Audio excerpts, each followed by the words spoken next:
finished it. But it's rather hard to understand. You see, she didn't like to confess even to herself that she couldn't make it all out. Somehow it seems to fill my head with ideas, only I don't exactly know what they are.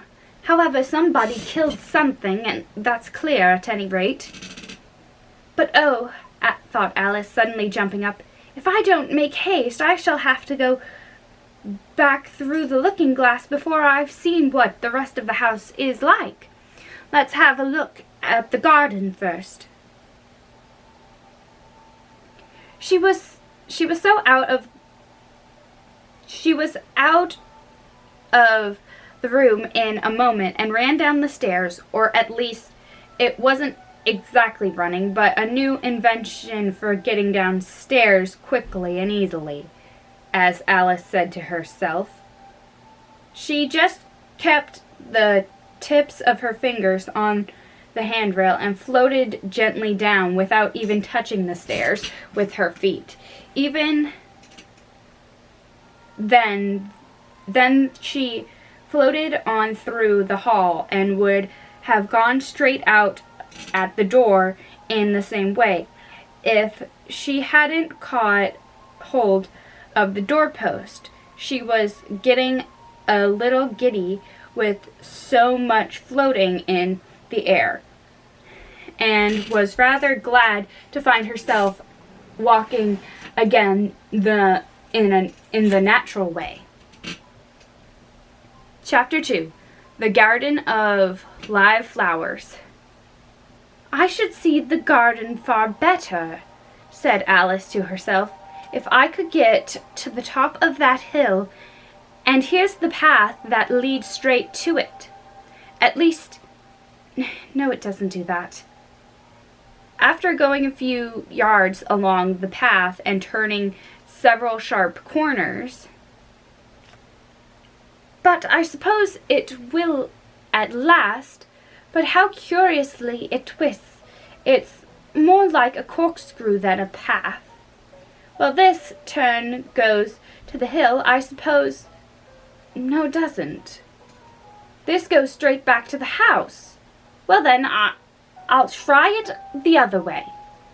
And so she did, wandering up and down and trying turn after turn, but always coming back to the house.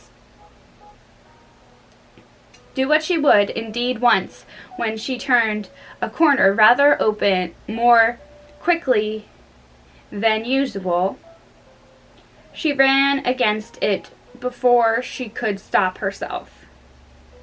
It's no use talking about it, Alice said, looking up at her house and pretending it was arguing with her. I'm not going in again yet. I know I should have to get through the looking-glass again, back into the old room, and there'd be an end of all my adventures. So resolutely turning her back upon the house, she set out once more down the path, determined to keep straight on till she got to the hill. For a few minutes, all went on well, and she was just saying, I really shall do it this time, when the path gave a sudden twist and shook itself, as she described it afterwards. And the next moment she found herself actually walking in at the door. Oh, it's too bad, she cried. I never saw such a house for getting in the way. Never. However, there was the hill full in sight, so there was nothing to be done but start again. This time she came upon a large flower bed with a border of daisies and a willow tree growing in the middle. Oh, Tiger Lily, said Alice, addressing herself to one that was waving gracefully about in the wind. "I wish you could talk." "We can talk," said the tiger lily. When there's anybody worth talking to." Alice was so astonished that she could not speak for a minute. It quite seemed to take her breath away. At length, as the tiger lily only went on waving about, she spoke again in a timid voice, almost a whisper. "And can all the flowers talk?" "As well as you can," said the tiger lily. "And a great deal louder."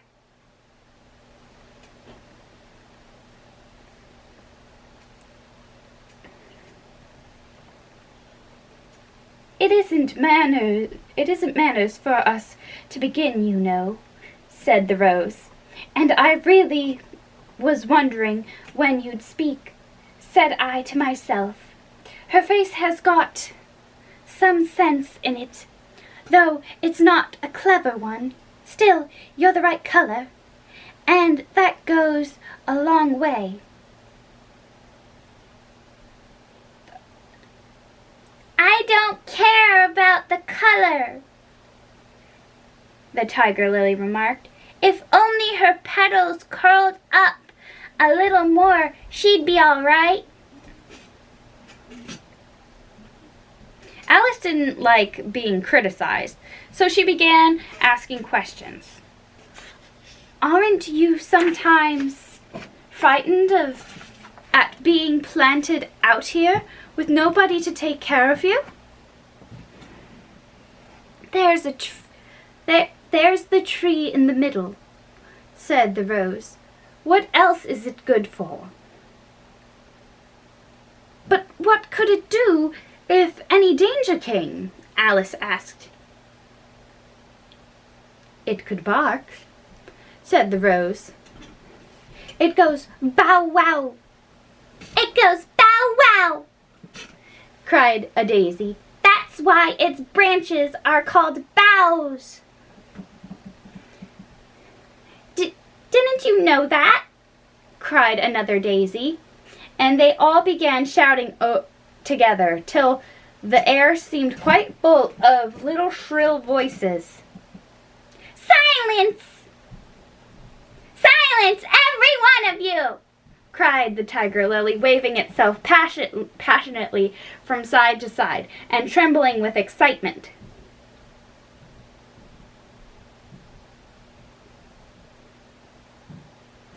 "They know I can't get at them," it panted, bending its quivering head towards Alice, "or they wouldn't dare do it." "Never mind," Alice said in a soothing tone, and stooping down to the daisies, who were just beginning again, she whispered, "If you don't hold your tongues, I'll pick you." There was a silence in a moment, and several of the pink daisies turned white. "That's right," said the tiger lily. "The daisies are worst of all. When one speaks, they all begin together, and it's enough to make one wither to hear the way they go on."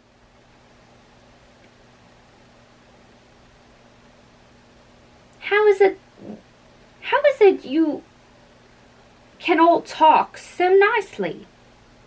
Alice said, hoping to get it into a better temper by a compliment. "I've been in many gardens before, but none of the flowers could talk." "Put your hand down and feel the ground," said the tiger lily. "Then you'll know why." Alice did so. "It's very hard," she said, "but I don't see what that has to do with it." "In most gardens," the tiger lily said, They make the beds too soft so that the flowers are always asleep. This sounded a very good reason, and Alice was quite pleased to know it. I never thought of that before, she said. It's my opinion that you never think at all, said the Rose said in a rather severe tone.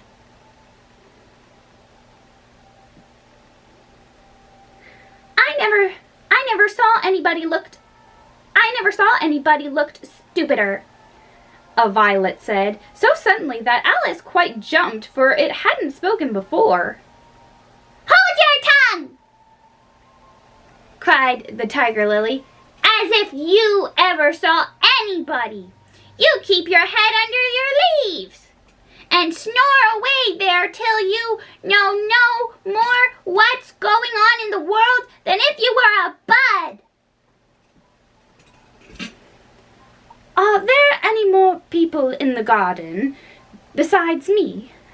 Alice said, not choosing to notice the Rose's last remark.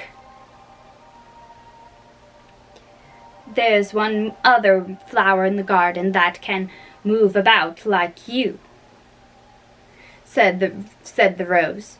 I wonder how you do it. You're always wandering.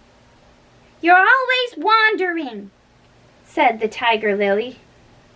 But she's more bushy than you are.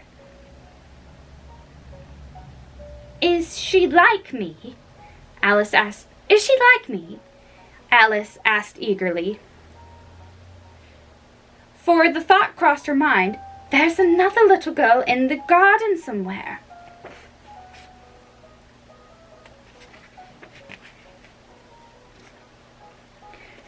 Well, she has the same awkward shape as you, the Rose said, but she's redder and her petals are shorter, I think.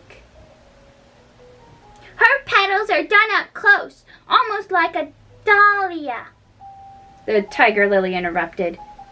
Not tumbled about, anyhow, like yours. But that's not your fault, the Rose added kindly.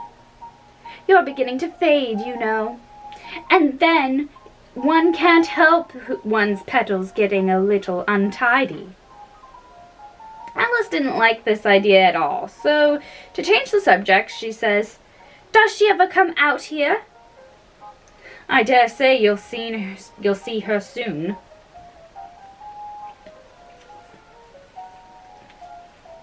Said the Rose. She's one of the thorny kind. Where does she wear the thorns?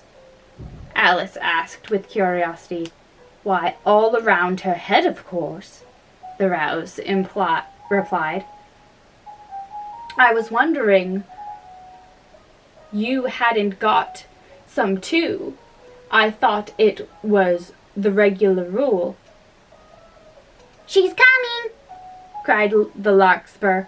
I hear her footstep, thump, thump, along the gravel walk. Alice looked around eagerly and found that it was the Red Queen. She's grown a good deal, was her first remark. She had indeed. When Alice first found her in the ashes, she had only been 3 inches high, and here she was, half a head taller than Alice herself. It's the fresh air that does it, said the Rose. Wonderfully fine air it is out here. I think I'll go and meet her, said Alice, for though the flowers were interesting enough, she felt that it would be a far grander to have a talk with a real queen. You can't possibly do that, said the Rose. I should advise you to walk the other way. This sounded nonsense to Alice. So she said nothing, but set off at once towards the Red Queen. To her surprise, she lost sight of her in a moment and found herself walking in at the front door. A little provoked, she... Get a grip, nose, come on.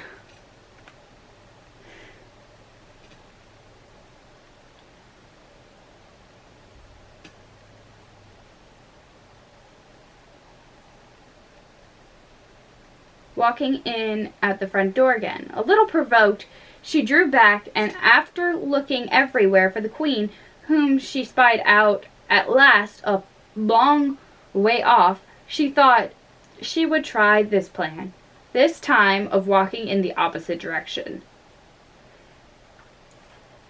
It succeeded beautifully. She had not been walking a minute before she found herself face to face with the Red Queen, and full in sight of the hill she had been so long aiming at. "Where do you come from?" said the Red Queen. "And where are you going? Look up, speak nicely, and don't twiddle your fingers all the time." Alice attended to all these directions, and explained as well as she could that she had lost her way. I don't know what you mean by your way," said the Queen. "All the ways about here belong to me. But why did you come out here at all?" she asked in a kinder tone. "Curtsy while you're thinking. It saves time."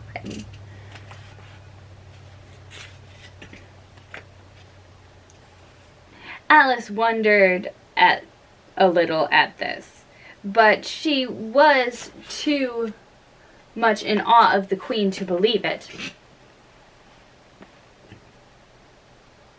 "I'll try it when I go home," she thought to herself. "The next time I'm a little late for dinner."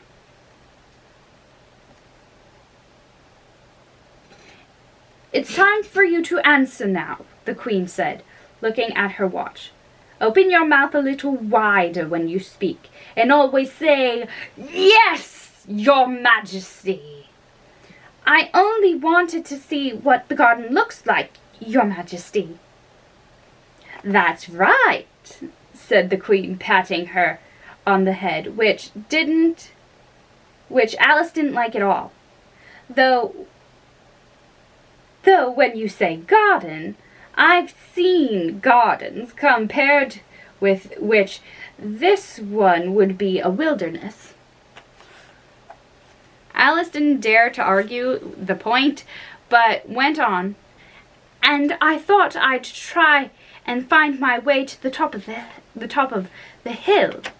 "When you say hill," the Queen interrupted, "I could show you hills in comparison with which you'd call that a valley." No, I shouldn't."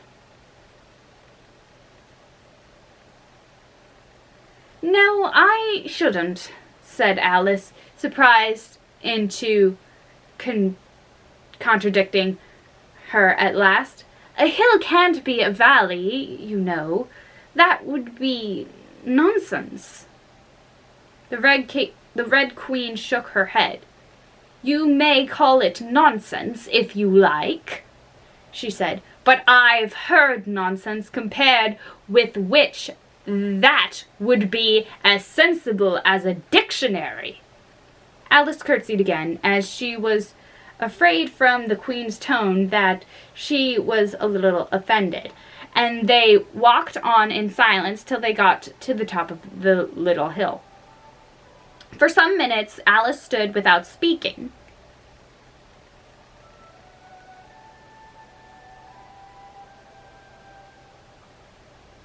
Looking out in all directions over the country, and the most curious country it was.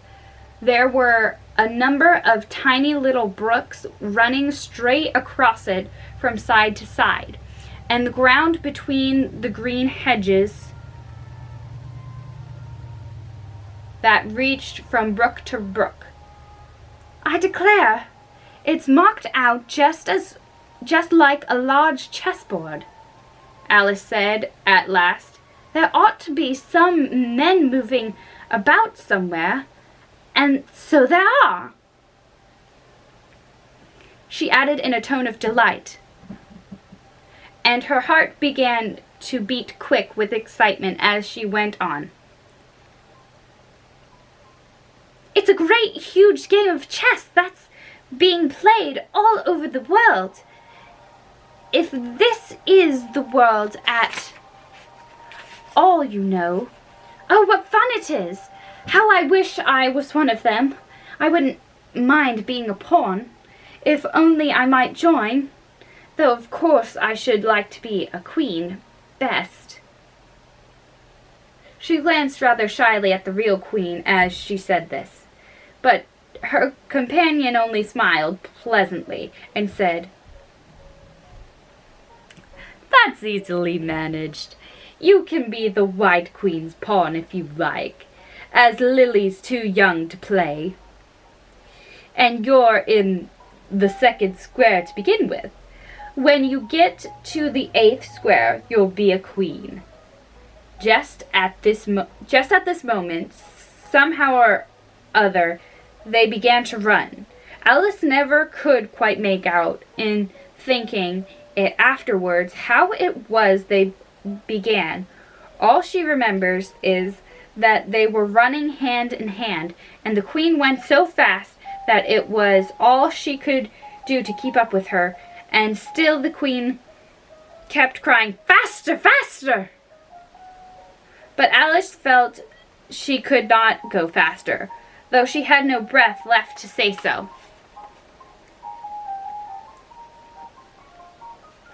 The most curious part of the thing was that the trees and the other things around them never changed their places at all, however fast they went. Excuse me. They never seemed to pass anything. "I wonder if all the things move along with us," thought poor puzzled Alice. And the queen seemed to guess her thoughts, for she cried, "Faster! Don't try to talk." Not that Alice had any idea of doing that. She felt as if she would never be able to talk again.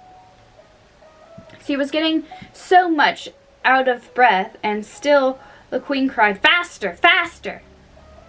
and dragged her along. "Are we nearly there?" Alice managed to pant out at last. "Nearly there," the queen repeated. "Why, we have passed it 10 minutes ago. Faster!" And they ran on for a time in silence, with the wind whistling in Alice's ears and almost blowing her hair off her head, she fancied. "Now, now!" cried the queen. "Faster, faster!" And they went so fast that at last they seemed to skim through the air, hardly touching the ground with their feet, till suddenly, just as Alice was getting quite exhausted, they stopped and she found herself sitting on the ground, breathless and giddy. The queen propped her up against a tree and said kindly, "You may rest a little now." Alice looked around her in a great surprise. "Why, I do believe we've been under this tree the whole time. Everything's just as it was." "Of course it is," said the queen. What would you have it?" "Well, in our country," said Alice, still panting a little, "you'd generally get to somewhere else if you ran very fast for a long time, as we've been doing." "A slow sort of country," said the queen. "Now here, you see, it takes all the running you can do to keep in the same place. If you want to get somewhere else, you must run at least twice as fast as that." "I'd rather not try, please," said Alice. "I'm quite content to stay here. Only I am so hot and thirsty." I know what you'd like, the Queen said good-naturedly, taking a little box out of her pocket. Have a biscuit. Alice thought it would not be civil to say no, though it wasn't at all what she wanted. So she took it and ate it as well as she could. And it was very dry, and she thought she had never been so nearly choked in all her life. While you're refreshing yourself, said the Queen, I'll just take your measurements. And she took a ribbon out of her pocket and marked in inches and began measuring the ground and sticking little pegs here and there. At the end of 2 yards, she said, putting in a peg to mark the distance. I shall give you your directions. Have another biscuit. Have another biscuit? No, thank you, said Alice. One's quite enough. Thirst quenched, I hope, said the Queen. Alice did not know what to say to this, but luckily the Queen did not wait for an answer, but went on. At the end of 3 yards, I shall repeat them, for fear of forgetting them. At the end of 4, I shall say goodbye, and at the end of 5, I shall go. She had got all the pegs put in by this time, and Alice looked on with great interest as she returned to the tree and began slowly walking down the row.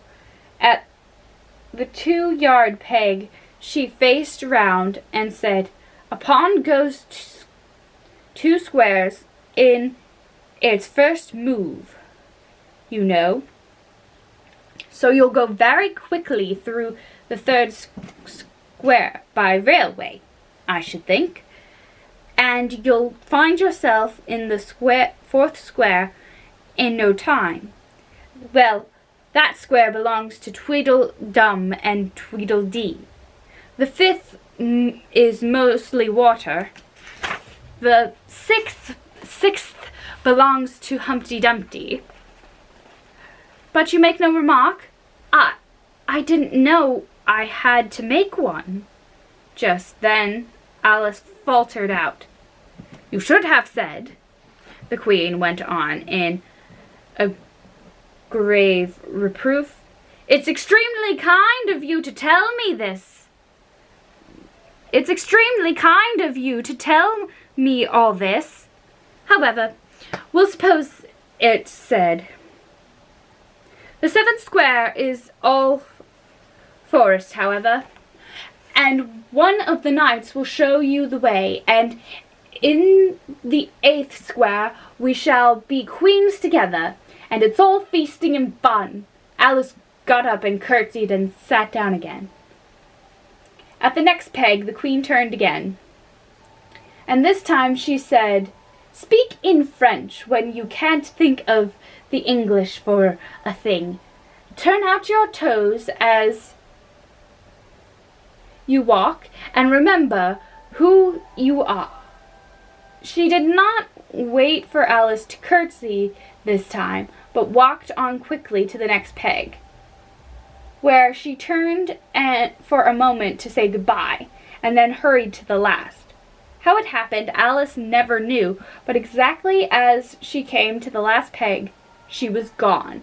Whether she vanished into the air, or whether she ran quickly into the wood, and she can run very fast, thought Alice. There was no way of guessing, but she was gone, and Alice began to remember that she was a pawn, and that it would soon be time for her to move.